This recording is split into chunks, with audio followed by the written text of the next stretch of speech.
अगर आप भी चाहते हैं कि एसएस फिल्म्स मोतिहारी के ऑडियो वीडियो सबसे पहले आप तक पहुंचे, तो इस चैनल को सब्सक्राइब करें और साथ ही बेल आइकन को दबाना ना भूलें।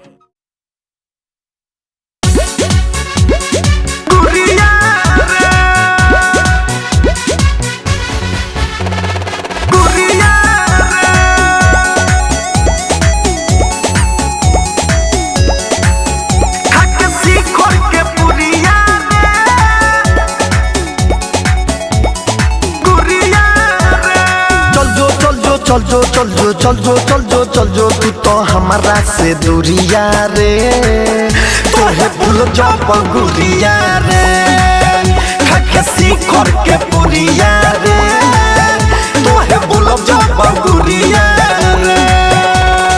दिनो भी अन्हार कोइले जिनो भी अन्हार छिनले हमर यो जोरिया रे, तोहे भूल जो बगुरिया रे। चल जो तू तो हमारा से दूरिया रे, तोहे भूल जा बगुरिया रे, खसी कर के पुरिया रे, तोहे भूल जा बगुरिया रे।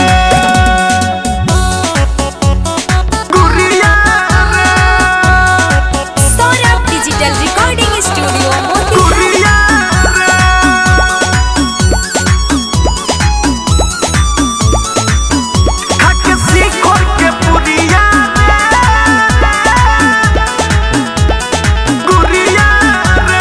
हमारा नसीब में न रहलू, दूसरा के घर ओरी दहलू, हमारा के तू तो सतैलू, दूसरा के बहयाज धैलू।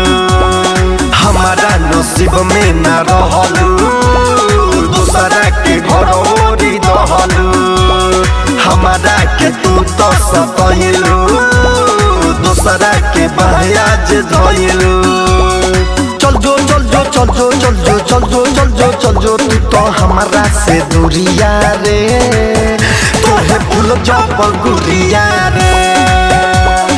दिनो भी अन्हार कोइले जिनो भी अन्हार छिनले हमर यो जोरिया रे, तोहे भूल जा बगुरिया रे, खसी कर के पुरिया रे, तोहे भूल जा बगुरिया रे।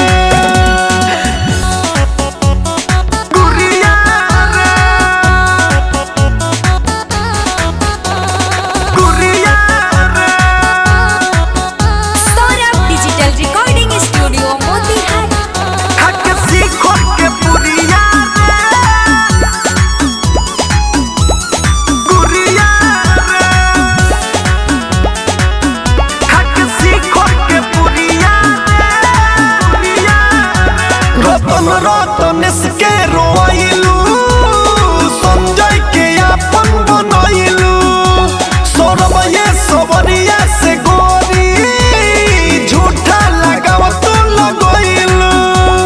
रतनेश के काहे रोइलू, संजय के अपन बनैलू, सौरभ ये सबरिया से गोरी, झूठा लगाव तू लगैलू।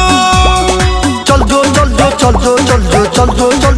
जो तू तो हमारा से दूरिया रे, तोहे भूल जा बगुरिया रे। दिनो भी अन्हार कोइले जिनो भी अन्हार छिनले हमर यो जोरिया रे, तोहे भूल जा बगुरिया रे, खसी कर के पुरिया रे, तोहे भूल जा बगुरिया।